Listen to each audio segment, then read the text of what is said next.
Hey, Meeks to Peaks. Hello. How you doing, babe? Is it getting colder outside? Yes. Do you like wearing sweatshirts? No. Do you like going to football games? No. Do you love school? No. All right, typical second grader. Another week, here we go. I'll tell you what, we definitely had a yo-yo effect this week in terms of weather. We've talked a little bit about yo-yoing in terms of maybe presentation, pattern, that kind of stuff. But this week, it was the weather. Earlier in the week, we were sweating. We were outside in shorts. It was sunny. I think it was almost record temperatures, upper 80s, almost 90 earlier this week.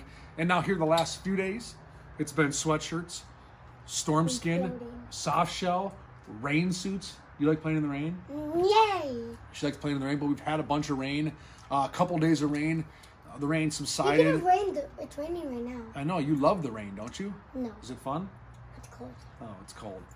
Well, we got rain, we've got all kinds of stuff. And you know, we take it, we run it, we take it in stride, and we make it happen. It's kind of funny, I was talking to someone else at football this week, and they were like, you can tell you're from Minnesota because in the morning it's sweatshirt, it's maybe a touch of heat on your truck driving into the lake or driving to the office or whatever it might be. And then when you're coming home or when the day's done, it's maybe the air conditioner, you're in a t-shirt now and a pair of shorts. We just kind of get all that. But the last few days, we've felt it. It does start to feel like things are weaning down. Water temps are dropping. Beginning of last week, we were still in the 70s for water temps. As we got to the middle of the week, and especially this weekend, water temps were in the mid-60s. We even had some mornings where the water temps were in 63, 64, and would maybe warm up to 66. Not a whole lot of warmth here the last couple days. All right, just hold on. We'll show that one off in a second. And so we've been, dealing with some of those conditions. It kind of feels good, but what do? You just go out there and you go fishing, and you got to chase fish down, and you got to get after it. And what's the slogan? We always tell people, at least I do, you can't catch them from the couch. So I've had a lot of questions this week about the change in weather. What are the fish going to do? What are the patterns like? Where do they move? Should we slow down? All that kind of stuff. Now, we'll get into some of the nuances of this time of year and some of the bait choices that we use to catch fish. Now, what I'm going to tell you is most of these fish are still relating to similar structures, similar spots as where they were the last few weeks. Now, they may just have moved up slightly. So yes, we are finding a lot more fish in shallower water. I am not fishing a ton of offshore structure unless it comes up onto a reef, onto an isolated hump, weed flat, something to that effect, but I am targeting a lot of fish shallower. In fact, we beat the bank pretty hard here the last few days and caught fish even making casts right up against the shoreline. They're up against those shorelines with inside weed turns, maybe some gravel, some hard bottom. A lot of the docks are starting to be pulled out of the lakes, and these bass and whatnot are running those areas. Big expansive flats up from deep breaks where you might have caught them just a couple weeks back. So you may go back to your summer haunts or the spots you think they should be at where you just saw them schooled up heavily the last few weeks, and they may be very close, and they may still be schooled up just up on top of these flats. Oh, nice. On top of these shallow weed flats, sand spots, whatever it might be. And we're targeting with a little more aggressive presentations. Before I get into what I've been using to catch these fish, Callie's been dying to show you one of her favorite lures this week. What's that? Over here, this side. Back up a little bit. Back up. A frog. It's a frog. I like to catch them. What eats the frog? I don't know. What kind of fish? A bass. A bass, yeah. And then does this sit and float on the surface? Yes. And it goes like this? Yeah. Or does it go ribbit, ribbit? No. No, okay. So there's a topwater frog. Great way to catch fish right now. You can throw it up along pencil reeds. You can throw it up along pads, docks, whatever it might be. A lot of fish are in shallower water, and you can fish this nice and slow. So a frog's a great presentation, especially with kiddos. They can chuck it out there on a spinning rod, put some braid on there, twitch it, let it sit, twitch it, let it sit. And remember, when a frog bites, you're not striking, you're not setting the hook on the strike, I should say. There's a blow up. You tip your rod towards the fish, you reel up till you feel weight, and then you set the hook. If you set the hook the second you see the blow up, this mean little bad mugger is coming right back to the boat as fast as you set the hook. So be careful there. Frog, fun way to catch them, huh? What do you think? Do you trap frogs? Do you catch frogs?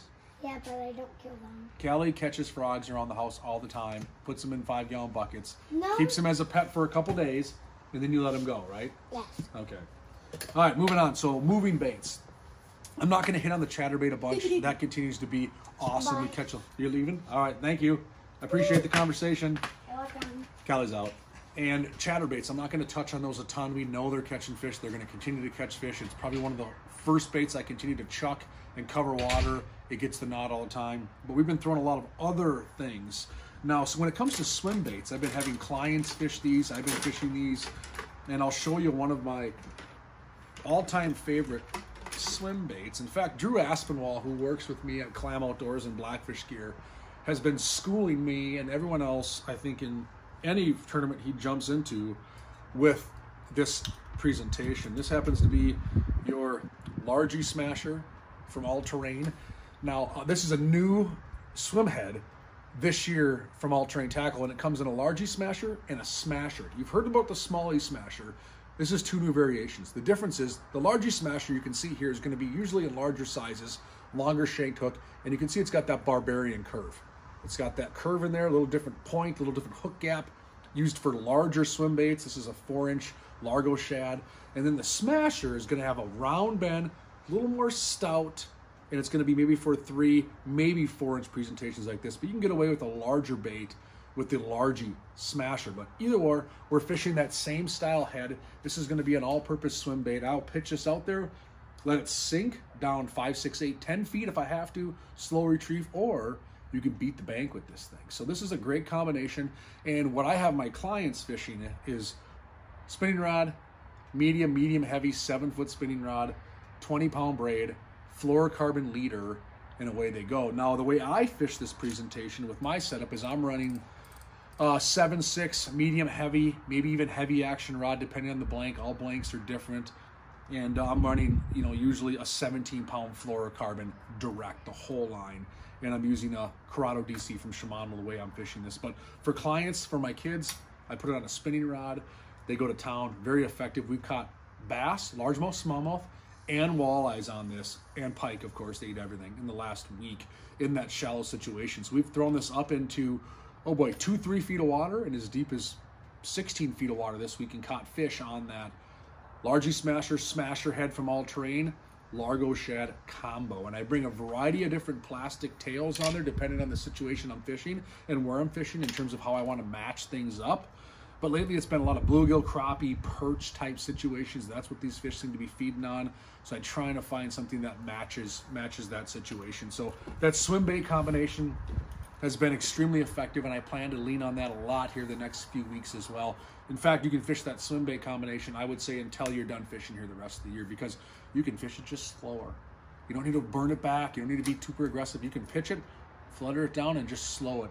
Even fish it like a jig back to the boat. That does not always have to be casted and retrieved back to the boat. It can be hopped, paused, nosed in the bottom, a couple shakes, a couple hops. That bait's extremely effective and more versatile than you think. So that's a good one to look at.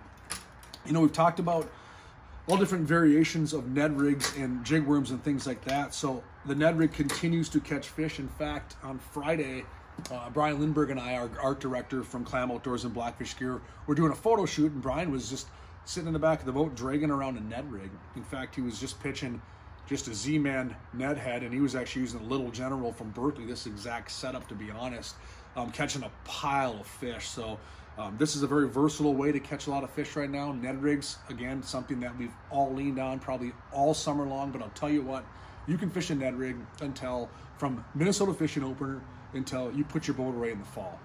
You can fish it very, very finesse-like. You can fish it slow. You can drag it across the bottom. And all we did is just drag it across that 6 to 10 foot zone. And he was putting a field day on these fish, catching a whole bunch of them real slow, paying attention to his line, paying attention to his rod tip.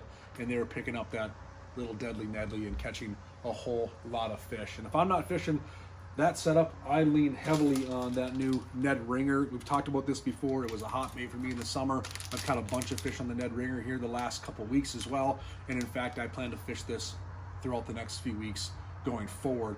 And it will catch me bass, largemouth, smallmouth. It will catch me walleye. In fact, it's caught me some of the biggest crappies I boated this year on this same thing. You're talking about a pretty small presentation when all is said and done. You're talking 2.5, 2.25 inches long. That's not a big presentation, especially for these crappies putting the feed bags on in the fall. So if you're just going to get out there and chase down fish and catch whatever bites, The Ned rig is a very tough one to beat. One other presentation I want to talk about, because it's gained a little bit of steam in my boat here recently, is going to be a Nico rig. And this is something, Nico rig, I haven't talked about a lot this summer. A lot of anglers lean on a Nico rig.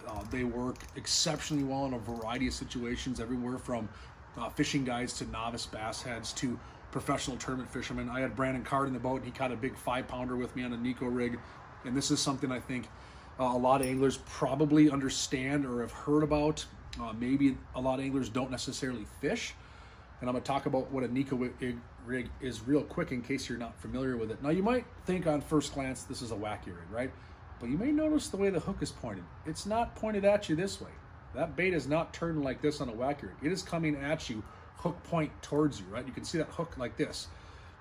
And what I'm doing is I have a little rubber, I don't know if you can see that, little rubber O-ring that hook is going through.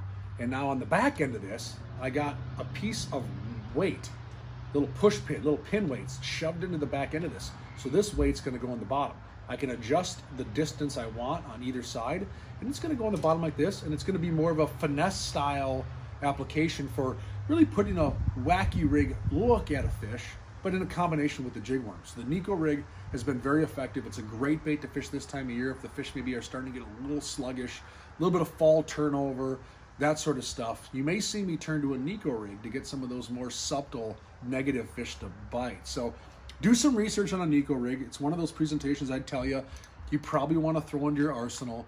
It can work all year round, but especially in the fall, I seem to get some bigger fish to bite on that Nico rig, and it seems to work very well, especially on big largemouth. But if you got smallmouth in your lake too, that'll work. So a lot of different presentations. I'm not going to throw too much at you. The shallow diving crankbait, really turn it on. I'm not a big on a pile of treble hooks in my boat, because usually I have clients with me or kids or something like that. Treble hooks, crankbaits, definitely catch fish, but they catch everything else, whether it's a boat seat, the carpet, my net, myself, my clients, my friends, my kids. I just usually don't chuck a lot of crankbaits, not because they don't work, just because of those reasons that I just mentioned. Something else I want to talk about with this rain we've had in colder conditions, I've really been leaning on a dry bag, and Blackfish Gear makes this big expansive dry bag. Everything gets tucked in there, it zips shut, you roll it up, you clip it shut. Whatever is in this thing is going to stay bone dry. It's nice to have the storage inside your boat, and I lean on it. I got stuff in all my dry storage compartments, but now I can put everything inside here. Maybe an extra rain jacket for a friend, maybe my food, maybe a clean pair of socks, a clean shirt, a clean sweatshirt. You never know, it could be a number of different things. Your wallet, phones, friends' phones. These dry bags come in handy, and I plan to use them a lot, not just in the boat. In fact, at football practice during the winter time. So these dry bags, a lot of companies have them now.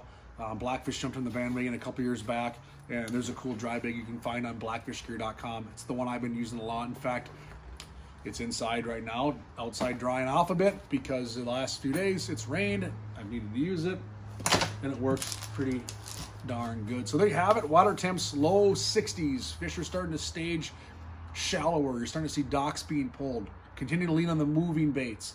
Cover water. It keeps you warmer. So that kind of stuff is going to get bit. Everything's up shallow. We're catching everything shallow. Largemouth, smallmouth, walleyes, pike. A lot of fish are moving up in under 10 feet of water, and it's going to be that way for a while. So get out there, have some fun, make a lot of casts. Hook sets are free, and catch a few fish for me as well, and have fun. Here we go. We're moving towards the end of September. The next time we talk, really, it's going to be October the next time we talk. Crazy, but we'll take it. Enjoy, have some fun, be safe out there.